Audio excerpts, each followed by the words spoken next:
Next topic in Java programming tutorial is the third type of inheritance, that is hierarchical inheritance. In this we have two derived classes and one base class. Okay, so class B inherits class A and class C also inherits class A. That means class B contains the methods and variables of class A, and class C also contains the methods and variables of class A, right? So suppose we have a method M1 in class A, then that means class B also contains M1 method and class C also contains M1 method. And let's say we have M2 method in class B and M3 method in class C. That means class B contains M1 and M2 because class B is inheriting class A. So it contains M1 method also. Okay, and class C contains M3 method as well as M1 method. So when we have to call M1 method, we can either create object of class B or we can create object of class C. But if we want to call M2 method, we have to create class B's method. And if we want to call M3 method, we have to create object of class C method. But if we want to call M1 method, we can either create class B object or class C object. It's our choice. Okay, so let's implement this, and this syntax for this hierarchical inheritance is class B extends A, class C extends A. Both B and C are inheriting class A. Okay, so let's implement this with the help of a code.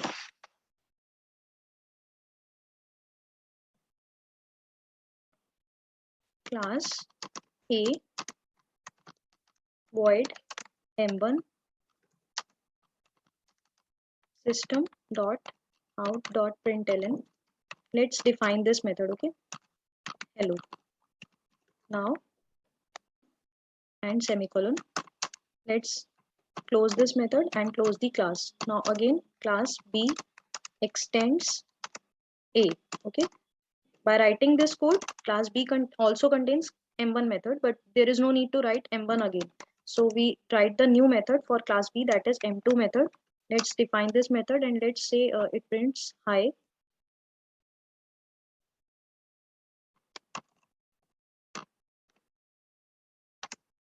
Now class C extends A, and that means class C also contains M1 method, and class C's method is M3 method. It's exclusive method.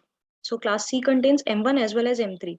And let's change the definition, that is by. Okay. Now the main class, that is class test public static void main string arg. Now we have to create class C object as well as class B object, because I want to call M2 method, and M2 method is exclusive method for class B and M3 is for class C only.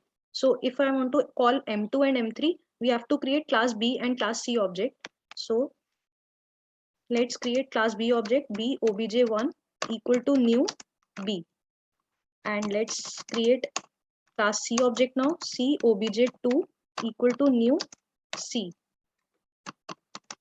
Let's call obj1 dot, let's call M2 method.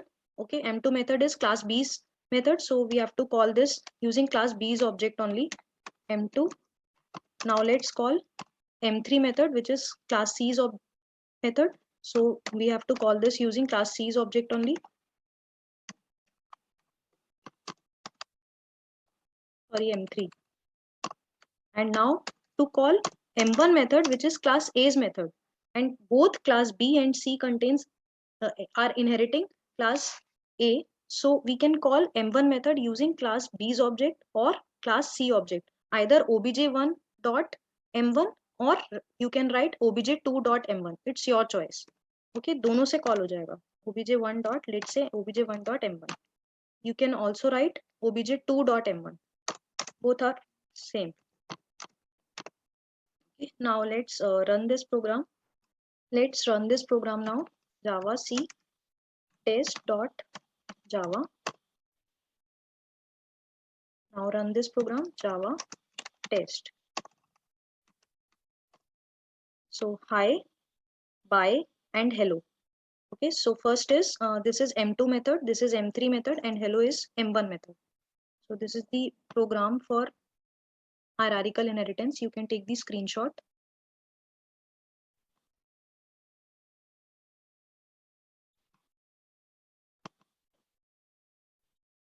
Thanks for watching my video, everyone. Thank you so much.